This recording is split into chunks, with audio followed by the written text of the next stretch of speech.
سلام به شما بچه‌های خوب، امیدوارم که حالتون خوب باشه. خیلی خوش اومدین به کانال آقای علی مددی.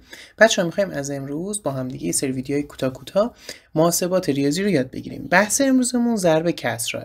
خب بچه‌ها، ضرب کسرها مثل این، مثلا 1/2 ضرب در 2/3. بچه‌ها اگه ما یه ضرب ساده مثل این داشتیم، گفتیم که چیکار می‌کنیم؟ صورت ضرب در صورت و مخرج ضرب در مخرج میشه. اینجا نکته‌ای که قابل توجه این هستش، باید دقت بکنید که اینا عدد مخلوط نداشته باشن. پس صورت ضرب در صورت، مخرج ضرب در مخرج، یعنی 1 2 تا و 2 3 تا. اینجا حتما بچه‌ها به علامتی که بین اون دو تا کسر ما هست باید دقت بکنید. مثلا علامتمون ضرب، تقسیم به علاوه یا منهای. اینجا ضرب، پس صورت ضرب در صورت، مخرج ضرب در مخرج که 1 2 تا میشه 2 تا و 2 3 تا میشه 6 تا. پس بچه‌ها اگه ما دو تا کسر داشتیم که بدون در واقع عدد مخلوط بودن، صورت در صورت، مخرج در مخرج میشه ضرب کسرها.